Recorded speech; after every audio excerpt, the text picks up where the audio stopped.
Well, folks, how y'all doing today? Well, folks, I guess again, it's time to be unpopular. I do that an awful lot. I mean, somebody has to break the news to certain people at times. And there's a lot of GOP chucks in the 30 range. The Donald Trump, he knows he gonna cut taxes. We all gonna be rich. Son, I heard all this same bullshit from Ronald Reagan back in 1981, 82, 83, right? When I was 10 years old. And you know what? It hasn't happened.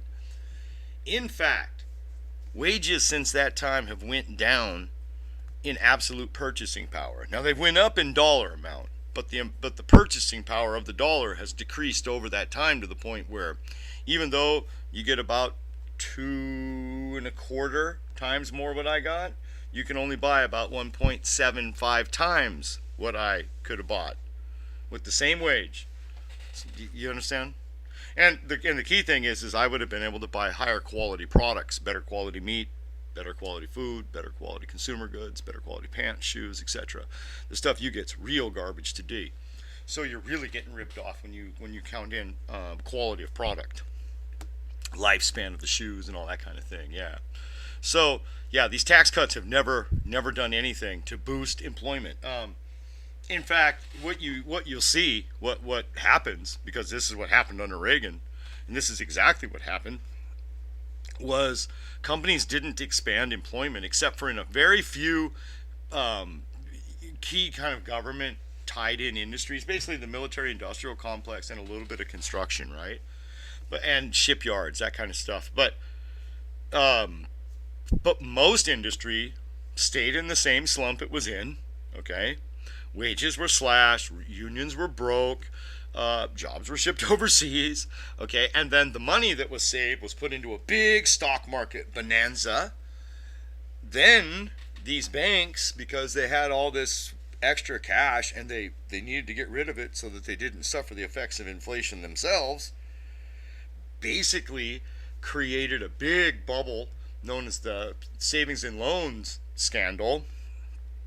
And then there was a huge waste of money too, it should be noted, on a peacetime war buildup that you 30-year-old kids listen to this, you're still paying for. Okay? I mean, I started paying for it the very first job I worked, and you're still paying on the debt on that. Yeah? Yeah. I was paying World War II. I think you are still too. You're definitely paying Vietnam, so was I. I mean, do you get my point here? Okay, these tax cuts have never done anything to help this because none of the money that's saved is directed at lowering debt or paying off the debt, and then all of the services cut are services that would help working class people get out of debt.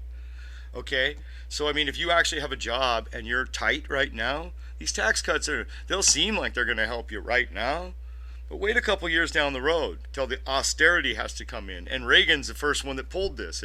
Oh, we're going to save everyone. And then basically, at the same time that he legalized a whole bunch of illegal aliens, Ronnie Reagan wasted huge amounts of money on the military and then screwed all the poor. White, black, yellow, every person south of 100K in some way got screwed by Reagan. That's that. Anyone who doesn't think otherwise, well, okay, Reagan's economic advisors were so hokey pokey. One of them,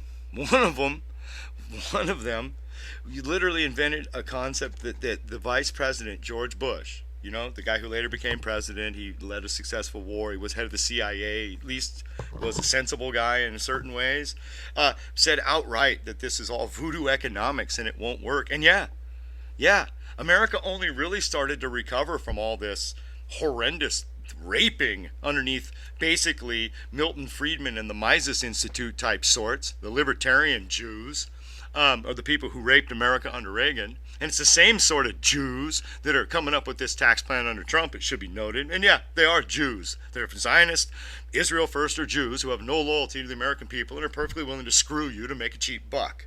Absolutely.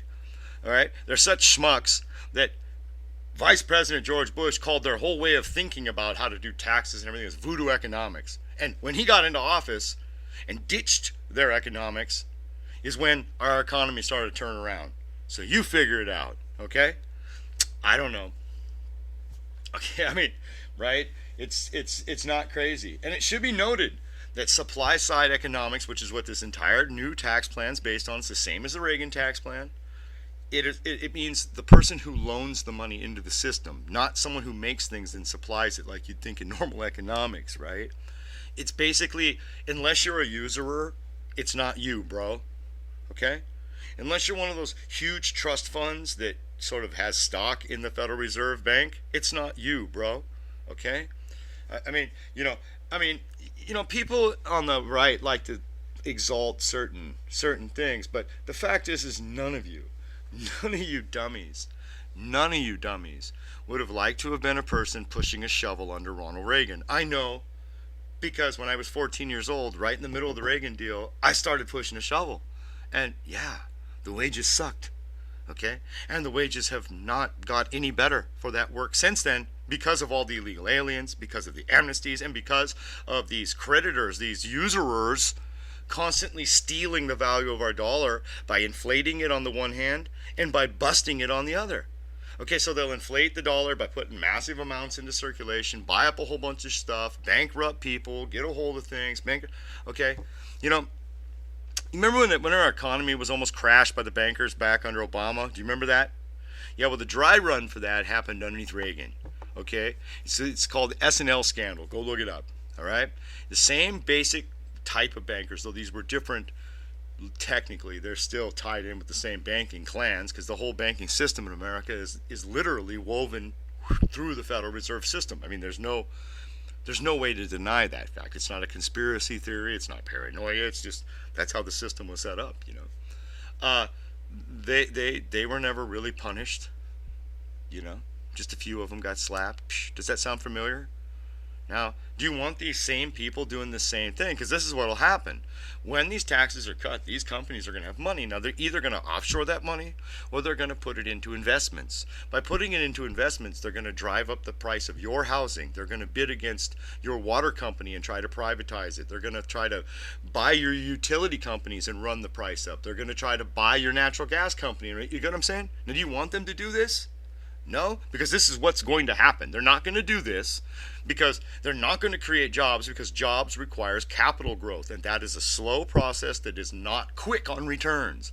Whereas buying up all these things cheaply and screwing you for pennies, that's quick returns. So given that all of corporate America's ethos, such as it is, operates in 3-month cycles, you getting pounded up the backside is the most profitable. It's far more profitable to pound you up the backside while they offshore your job than to expand the factory you work in and give more people jobs with higher wages. Okay? Even though the higher wages and the expansion of the factory would, in time, create more wealth, more tax dollars, more general prosperity, their immediate profit is in screwing you with the tax windfall, using that to screw you, then using part of the tax windfall too to buy gimmies back from the Congress. So this happened under Reagan too.